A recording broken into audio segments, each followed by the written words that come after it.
में तशरीफ ले गए, उनसे मदद क्यों मांगते हैं? ये आपका शौक भी शेख मुहक्किक ने पूरा कर दिया है।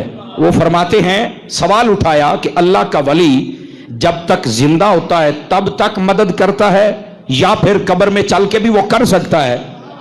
आपने जो जवाब दिया जरा हौसले वाला बंदा सुने। आप फरमाते हैं वली जब तक जिंदा रहता है वो तब भी मदद करता है, जब कब्र में चला जाए अल्लाह की अता से तब भी करता है, लेकिन दुनिया में रह के वो मदद थोड़ी करता है, कब्र में जाके ज्यादा करता है। मुझे पता था कई बंदे चुप हो जाएंगे, ये की मतलब हो कि कोई माबूद नहीं, सिर्फ माबूद एक अकेला अल्लाह ताला की जात है।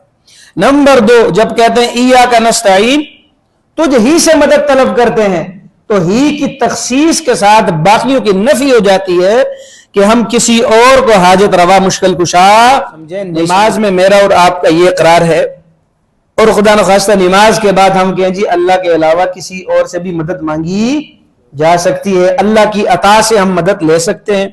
अल्लाह ने बाज बंदों को इख्तियार दिया हुआ है, हम उनके इख्तियार से हम मदद हासिल कर सकते हैं। इस किस्म के जो नजरियात फैलाए जाते हैं, इसकी हकीकत उमूमन लोगों के ज़हन में यह बात पाई जाती है कि जो मुशरिकीन थे वो बुतों को ही पूजा करते थे और बुतों को ही खालिक हकीकी समझते थे और बुतों को ही मुश्किल कुशा समझते थे, जबकि यह बात दुरुस्त नहीं है।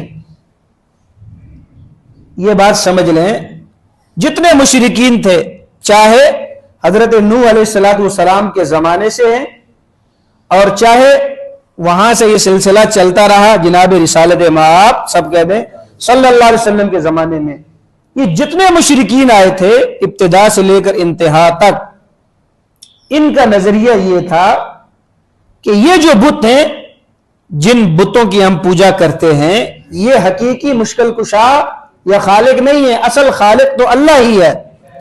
वला इन सअल्तहुम मन खलक़स समावाति वल अर्ज़ ला यक़ूलुन्न अल्लाह, पूछा जाता है कि आसमान और जमीन को पैदा किसने किया, तो मुशरिकीन क्या कहते हैं?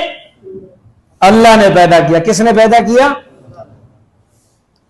और दूसरी जगह कुरान करीम यूं इरशाद फरमाता है, वला इन सअल्तहुम, इनसे सवाल करो, मन खलक़हुम, इन्हें किसने पैदा किया, यानी इन इंसानों को किसने पैदा किया, मुशरिकीन को किसने पैदा किया, तो भी ये कहेंगे ला यक़ूलुन्न अल्लाह, हमें अल्लाह ताला ने पैदा किया।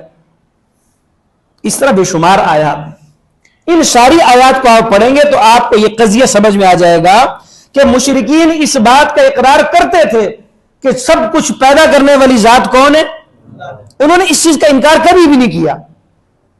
वो कहते थे हकीकी मुश्किल कुशा अल्लाह ही है, इसका इनकार उन्होंने, पालने वाला हकीकी अल्लाह है, रब्बुल आलमीन अल्लाह ही है, अल्लाह को हकीकी खालिक समझते थे। अब मसला क्या है, वो ये कहते थे कि अल्लाह रब्बुल इज्जत की जात ने अपने इन औलिया को, इन बरगुज़ीदा बंदों को, इन नामों को अल्लाह रब्बुल इज्जत ने अपनी अता से इख्तियारात दे दिए हैं, लिहाजा हकीकी खालिक तो अल्लाह ही है, मुश्किल कुशा तो अल्लाह है, लेकिन अल्लाह की अता से ये भी हाजत रवाई करते हैं, इसलिए हम इनको पूछते हैं। अच्छा, फिर पूछते क्यों हो इनको? मा नाबुदुहुम इल्ला लियुकर्रिबुना इलल्लाहि ज़ुल्फा, हम इनको इसलिए पूजते हैं क्योंकि ये अल्लाह का कुर्ब का जरिया है। ला हौला वला कुव्वता इल्ला बिल्लाह। बुतों को क्यों पूछते हो भाई? तो कहा अल्लाह का कुर्ब हासिल करने के लिए। क्यों? कि ये जिनके नाम पर बनाए गए वो वक़्त के बहुत बड़े औलिया थे, लिहाजा उन औलिया की इबादत हम इसलिए कर रहे हैं, मूर्ति बनाकर इसलिए कर रहे हैं कि ये अल्लाह का कुर्ब हासिल करने का एक हमारा बेहतरीन जरिया है।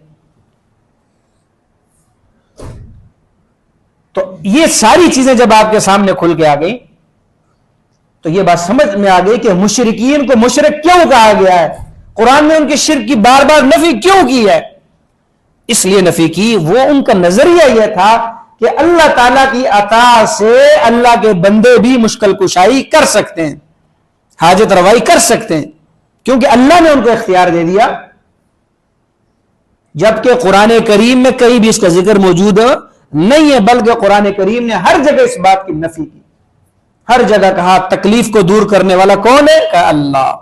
امن یجیب المضطر اذا دعاہ ویکشف السوء ویجعلکم، بھلا کون ہے جو مضطر کی، بے چار کی، بے بس کی پکار کو سنتا ہے، اذا دعاہ جب اسے پکارا جاتا ہے، پھر فرمائے ویکشف السوء، اور کون ہے جو اس کی تکلیف کو دور کرتا ہے، اس کی مصیبت کو دور کرتا ہے، وَيَجْعَلُكُمْ خُلَفَاءَ الْأَرْضِ، اور تمہیں اگلوں کا زمین میں نائب بناتا ہے۔ اب اسی طرح جامع ترمذی کی حدیث مبارکہ، اذا سألت فاسأل اللہ، جب تم سوال کرو تو کس سے سوال کرو؟ یہ نبی پاک صلی اللہ علیہ وسلم حکم دے رہے ہیں۔ اور جب تم مدد طلب کرو فاستعن باللہ، اللہ تعالیٰ سے مدد طلب کرو۔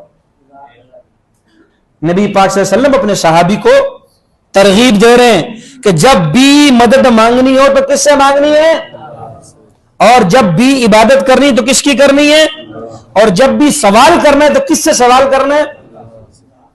تو جب پیغمبروں نے بھی اللہ کو مشکل کشا قرار دیا ہے، صحابہ نے بھی اللہ کو مشکل کشا قرار دیا ہے، اللہ کے علاوہ کسی اور کی طرف توجہ نہیں گئی، تو آپ پھر کیوں اس بات کی ترغیب امت کو دے رہے کہ جی بزرگوں سے بھی مانگ سکتے، اللہ کی عطا سے ان کو بھی اختیارات ہیں، وہ تصرف کر سکتے ہیں؟ کیوں نہیں امت کو عقیدہ توحید سمجھاتے ہیں کہ اللہ سے مانگو، اللہ سے ہٹانے پر لگے ہوئے؟